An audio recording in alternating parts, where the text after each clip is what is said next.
November 2020 ini. Ustaz, ini tinggal 3 bulan lagi Ustaz. Bagaimana? Masih sempat gak kami mempersiapkan diri agar kami kokoh di hari-hari sulit itu? Saya katakan, jangankan 3 bulan lagi, minggu depan saja kalau kita mulai dari sekarang, maka menemukan banyaknya haraj. Wa kathural haraj, wa kathural haraj, wa kathural haraj. Pada masa itu kata Rasulullah, banyak sekali haraj. Para sahabat bertanya, apa itu haraj ya Rasulullah? Apa itu haraj ya Rasulullah? Nabi menjawab, haraj itu adalah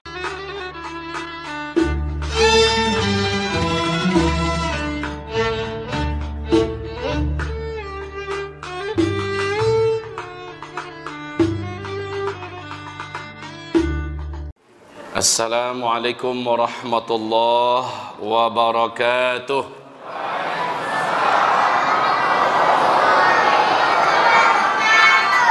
Alhamdulillahi rabbil alamin.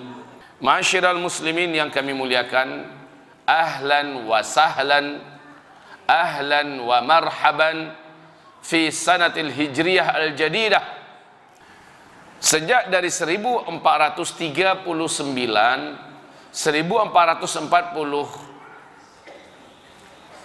Hijriah, senantiasa ceramah saya menyampaikan kepada kita semua di berbagai provinsi dan melalui media sosial yang ada. Saya sampaikan, bersiap-siaplah Bapak Ibu, kita ke depan akan menghadapi hari-hari berat, hari-hari sulit, berlapis-lapis nanti petaka, ujian, bencana, musibah, huru-hara, krisis yang akan ditimpakan oleh Allah kepada kita. Bersiap-siaplah. Dalam ceramah-ceramah saya, salah satu di antara kajian saya adalah persiapan dan amalan-amalan di akhir zaman. Mudah-mudahan ada yang membuka YouTube dan mendengarkan kajian saya tersebut.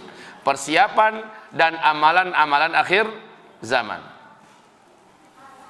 Tema kita pada malam hari ini, Masya Allah, bagus sekali. Kiat meningkatkan keimanan dan ketakwaan di era COVID-19. Ibadallah yang kami muliakan, 1442 Hijriah adalah tahun di mana kita memanen iman kita selama ini. Ini tahunnya kita memanen iman kita selama ini. Maksudnya apa Ustaz? Maksudnya siapa yang sebelumnya imannya sudah bagus, imannya sudah terbentuk dan kuat, amal solehnya sudah memadai, amal solehnya sudah banyak, sekarang buahnya. Saat ujian begitu berlapis-lapis ketahuan, ternyata ibarat batang pohon, walaupun badai datang, dihantam oleh mobil, ditabrak oleh motor, datang banjir, karena pohonnya sudah besar, akarnya sudah menghunjam dalam ke perut bumi, maka dia tidak akan bergerak dari tempatnya. Dia tidak akan tumbang, dia tidak akan lapuk, dia tidak akan patah, dan bahkan daunnya, rantingnya tetap berdaun. Buahnya tetap akan menghasilkan. Seperti yang Allah firmankan di dalam Al-Quranul Karim, surat Ibrahim di ayat yang ke-22, 23, 24, bahwa orang yang batang pohonnya kuat, akarnya menjulang, akarnya menghunjam ke dalam perut bumi, sementara ke atas mencakar langit, kokoh. Kelihatan sekarang orang-orang yang sebelumnya rajin ngaji, orang-orang yang sebelumnya kuat ibadah, orang-orang yang sebelumnya banyak menuntut ilmu, orang-orang yang sebelumnya banyak berinfak, bersedekah, hari ini dan tahun ini dia akan panen. Tapi akan ketahuan juga, tahun ini akan ketahuan juga siapa orang yang selama ini malas ngaji, tidak rakus dengan ilmu, jauh dari masjid, tidak akrab dengan sajadah, agak kurang hangat dengan Al-Quran, bibirnya sepi daripada zikir, dan bakhil, pelit, berinfak, bersedekah. Ketahuan 1442 Hijriah ini nanti. Lihat saja Pak, akan banyak yang goyang, tidak sanggup lagi bertahan sampai pagi beriman, karena hebatnya tekanan dan ujian. Sorenya dia sudah hilang dari imannya. Sorenya ada iman, saking hebatnya ujian dan tempaan, di besok paginya dia sudah kehilangan imannya. Yusbihur rajulu fiha mu'mina wa yumsi kafira, kata Rasulullah. Paginya masih beriman, sorenya sudah kafir. Yumsi mu'mina wa yusbihu kafira. Pada masa itu kata Rasulullah, sorenya masih ada iman, besok paginya sudah kafir. Saking dahsyatnya ujian yang dihadapi oleh umat ini di akhir zaman. Wahai kaum muslimin yang kami muliakan, banyak yang akan kita hadapi besok ini, Pak. Dan maaf, saya bukan peramal tentunya. Saya sudah sampaikan ini karena hadis Nabi mengatakan, isbiru. Ini sabda Rasulullah, isbiru. Fa innahu la ya'ti 'alan nasi zaman illa alladhi ba'dahu syarrun minhu hatta talqaw rabbakum. Senjata kalian pada masa itu kata Rasulullah di akhir zaman adalah isbiru, bersabar, bertahanlah kalian, terus merapat kepada Allah, terus banyakkan sujud, banyakkan angkat tangan, tawakal pada Allah Subhanahu wa taala. Pada masa itu nanti kata Rasulullah, hari-hari yang kalian jalani lebih buruk daripada yang telah kalian lalui. Hari-hari yang akan kalian datangi lebih berat dan lebih buruk dari yang sedang kalian jalani. Tidak ada pilihan lain umat ini kecuali isbiru. Yang tidak sabar dia akan hanyut, yang tidak sabar dia akan jatuh, yang tidak sabar dia akan murtad, yang tidak sabar dia akhirnya putus asa, yang tidak sabar dia bunuh diri, yang tidak sabar akhirnya melakukan perbuatan syirik, minta tolong pada dukun dan setan, yang tidak sabar akan melakukan apa saja sampai menggadai akidah, yang tidak sabar pada masa itu kata Rasulullah. Banyak yang akhirnya berguguran. Senjata kamu pada masa itu hanya satu, sim isbiru, bersabarlah. Maka saya katakan tadi, ini panen. Yang sebelumnya masih agak nanggung-nanggung, maka besok dia akan hanyut karena begitu kuatnya banjir yang banjir erosi akidah yang menghantam. Ibarat tsunami, kelasnya udah kelas kayak tsunami Aceh, begitu tinggi dan kuat. Ibarat badai ini badai topan yang paling mengerikan. Kalau pegangannya nggak kuat, kalau seandainya pondasinya tidak kokoh, maka dia akan hanyut, dia akan terbawa arus, dia akan terbawa terbang oleh beratnya ujian. 1442 adalah panen. Ustaz, apakah setelah mendengarkan ceramah ini, dalam 1-2 bulan ini anggaplah begitu dulu, karena ada juga desas-desus yang mengatakan November adalah star kita menghadapi segala beratnya petaka dan musibah-musibah besar. Perang di mana-mana, bencana alam di mana-mana lebih hebat, ya? Dan kejadian-kejadian mengerikan, kelaparan di mana-mana.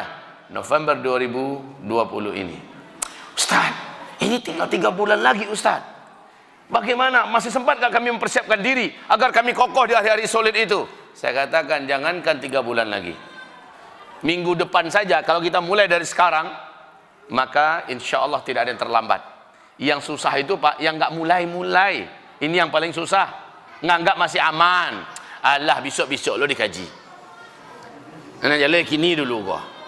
Kalau begitu prinsipnya, maka pas hari H dia akan kaget, karena Allah berfirman tentang petaka yang hebat itu datangnya kepada kita baghtatan. Apa Pak? Baghtatan. Apa arti baghtatan? Secara tiba-tiba, langsung dengan kadar yang dahsyat. Ibarat samui Pak, semut kalau berjalan di tangan Bapak, embuslah, nggak akan bisa, ya. Kalau seandainya hanya ditiup, tapi coba kalau dengan mantul langsung dia, langsung tercampak. Atau mungkin kita begini kan, langsung tercampak. Ibaratnya ujian yang akan dihadapkan kepada kita itu seperti itu kelasnya, bukan kelas. Kalau begitu kita mungkin masih mampu menahan diri, tapi kalau sudah begini, ibarat semut, seberapalah kekuatan semut, pasti tercampak, betul tidak? Wahai Bapak Ibu yang kami muliakan, ujian kita 1442 ini hebat sekali. Namun bagi yang mungkin merasa baru mendengar kajian ini malam ini, dan mulai malam ini juga dia langsung serius, malamnya dia paksakan diri bangun jam 4, setengah 4 dia sudah bangun. Ngapain? Tahajud. Biasanya bangun untuk pipis doang, bangun hanya untuk buang air. Sekarang enggak, memang tahajud. Walaupun mengantuk dia lawan. Habis itu subuh dia paksakan berjemaah ke masjid. Kemudian dia lawan kantuknya, dia tidak keluar dari masjid sampai terbit matahari, dan dia laksanakan zikir di antara waktu itu. Kemudian setelah matahari terbit, lewatkan 15 menit, langsung dia sholat sunat 2 rakaat demi mendapatkan pahala umroh dan pahala haji secara penuh. Setelah itu baru dia keluar rumah. Di rumah dia incar-incar waktu duha. Apalagi masa-masa orang lockdown kemarin Pak ya, sulit untuk keluar. Dia bisa full ibadah. Tapi sekarang pokoknya hari-hari sambil memperbanyak doa. Setiap selesai amal ibadah tertentu dia doa. Habis tahajud dia doa, habis subuh dia doa, habis zikir dia doa, habis duha dia doa, habis salat sunnah rawatib qabliyah dan rawatib ba'diyah dia berdoa, habis baca Quran dia berdoa, habis berinfak dia berdoa, berdoa. Maka Rasulullah sallallahu alaihi wasallam menyebutkan, man sarrahu ay yastajiballahu lahu inda syada'idi wal karib falyukthirid du'a inda ar-rakha. Siapa saja orang yang ketika masa-masa genting darurat terjadi, dia angkat tangannya, dia berdoa kepada Allah, langsung Allah kabulkan doanya. Saat itu juga Allah selamatkan dia, saat itu juga Allah tolong dia. Siapa yang suka doanya sekali berdoa langsung Allah kabulkan, kata Rasulullah, maka hendaklah sebelum bencana-bencana besar itu terjadi, dia adalah orang yang paling rajin berdoa kepada Allah. Jadi Pak, berdoa kepada Allah itu ada syaratnya. Syaratnya apa? Beramal dulu baru berdoa. Habis sholat berdoa, habis baca Quran berdoa, habis tahajud berdoa, habis duha berdoa, habis puasa Senin Kamis ya menjelang berbuka doa, habis berinfak berdoa. Pokoknya setelah beramal soleh berdoa. Beda dengan orang munafik. Habis sholat assalamualaikum cigin lari langsung. Dia tidak fokus untuk zikir dan tidak berdoa. Qalilan ma yadhkurun, sedikit sekali mereka berzikir. Kalau kita tidak, kita perbanyakkan doa. Nanti pas ketika petaka besar terjadi, buruk negara disabui, gampo gadang terjadi pada saat ini, kita butuh pertolongan Allah. Kita berdoa, ya Allah selamatkan kami sekeluarga. Allah punya banyak macam cara dan mudah bagi Allah menyelamatkan sekeluarga kita. Kenapa? Karena sebelum bencana besar itu terjadi, kita adalah orang yang kuat beribadah dan rajin berdoa. Inilah hadis Nabi tadi. Man sarrahu ay yastajiballahu lahu 'inda syada'idi wal karibi falyukthirid du'a 'inda ar-rakha. Barang siapa senang dia dikabulkan doanya ketika sedang emergensi dan darurat yang bisa menghabiskan nyawa, saat itu sekali saja dia berdoa langsung Allah kabulkan. Siapa yang senang dibegitukan oleh Allah, hendaklah dia memperbanyak amal dan langsung berdoa setelah itu. Itu kuncinya Pak. Ustaz, 2 bulan 3 bulan ini apakah kami terlambat? Tidak, kata saya. Saya katakan tidak. Walaupun 1 minggu lagi tidak terlambat. Cuma jangan mengulur-ulur waktu. Saya khawatir Bapak Ibu, kebiasaan mengulur waktu ternyata penyebab orang banyak menyesal. Cibo kalau den dulu memperbanyak amal, cibo kalau den dulu banyak berinfak, cibo kalau den dulu banyak beramal soleh, banyak berdoa, coba kalau saya. Akhirnya orang-orang ini menyesal. Wahai hamba-hamba Allah yang kami muliakan, kami cintai, ini tentang pengantar kita, bahwa apa yang akan kita hadapi tidaklah akan lebih ringan daripada sebelumnya. Bapak Ibu mungkin berharap tahun baru Hijriah ini akan lebih enak. Maaf ya Pak ya, Ibu, agak terpaksa saya menyampaikan, tidak akan lebih baik Pak. Bu, Ibu, tidak akan lebih baik 1442 Hijriah ini akan kita hadapi.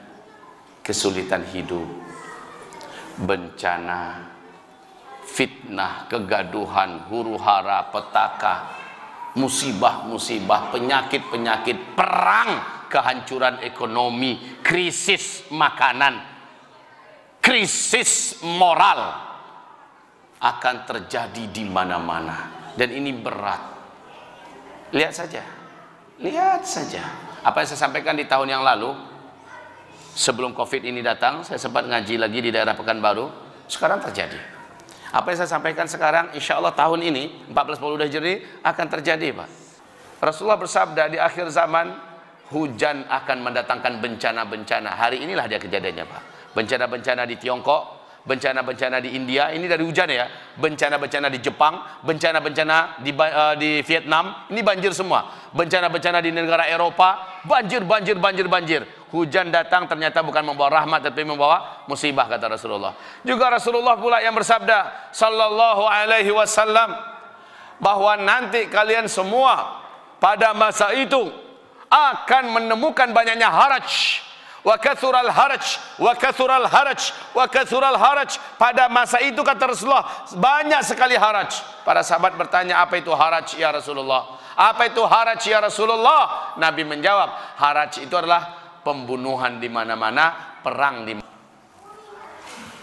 Dan Rasulullah juga bersabda, orang-orang yang banyak duit, yang gajinya tinggi, uangnya itu hampir-hampir tidak berharga untuk dapat mendapatkan membeli makanan-makanan pokok. Tak lama lagi kita akan merasakan, karena langka makanan pokok, akhirnya duit yang banyak pun tidak berharga, Pak. Karena harga makanan pokok akan mahal, sulit didapat, duit yang banyak akan dicampakkan orang. Bagi orang lebih penting dia makanan daripada duit. Dan Nabi bersabda sallallahu alaihi wasallam, pada masa itu emas akan sangat mahal harganya. Sekarang bagaimana harga emas? Sekarang bagaimana harga emas? Sepanjang sejarah umur bumi ini ada, kali ini harga emas ada pada puncaknya. Wahai Bapak Ibu, saya mengatakan sejak 2018, saya sampaikan, Bu, kalau ada uang, Pak, kalau ada uang jangan ditabung, baiknya segera belikan emas dari sekarang. Itu sampaian saya, Pak. Insya Allah emas akan mahal nanti. Insya Allah emas akan sampai pada harga yang dimana kita saat itu menyesal karena kita menabung dalam bentuk angka-angka digital. Ini menyesal kita, Pak. Beli emas, kan saya katakan. Bu, ada uang sedikit, belilah emas 1 kilo, 2 kilo, simpan.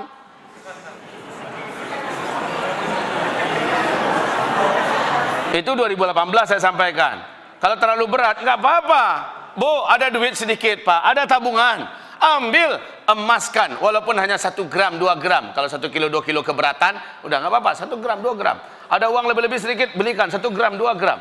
Berbentuk emas batangan, silakan. Berbentuk emas murni, logam, koin, silakan. Berbentuk perhiasan, silakan. Yang penting menabung dalam bentuk emas. Tapi sekarang, Pak, mau beli, harga emas sudah membumbung tinggi. Maka siapa yang menabung dululah yang akan bermanfaat di masa-masa yang akan datang. Apalagi setelah hampir setengah tahun lamanya COVID. Ini dakwah pertama saya loh, Pak. Sebagaimana saya dengar Masjid Ar-Raudhah ini, ya, sejak Ramadan baru ini mulai ceramah. Sejak Ramadan baru ini mulai ceramah. Kalau saya sejak 2 bulan sebelum Ramadan sudah tidak ada lagi jadwal. Saya batalkan semua karena daerah itu sudah mulai zona merah. Batal. Ini kali yang pertama. Khalas. Dan ini sangat berat, Pak. Kenapa? Pedagang, dagangannya sepi. Orang kantor kerjanya dari rumah, nggak bisa berimprovisasi. Pebisnis pada banyak stuck dan berhenti usahanya. Apalagi orang-orang yang pariwisata, orang-orang yang punya travel, mati habis. Para petani dan peternak banyak, pertaniannya, peternakan yang terbengkalai. Karena apa? Karena banyak faktor dan banyak hal. Setelah COVID ini menyerang, Masya Allah, ke depan kayaknya ini nggak akan selesai sampai akhir tahun loh, Pak. Tidak akan selesai sampai akhir tahun 2020 ini. Menurut WHO ini akan nyambung sampai 2021.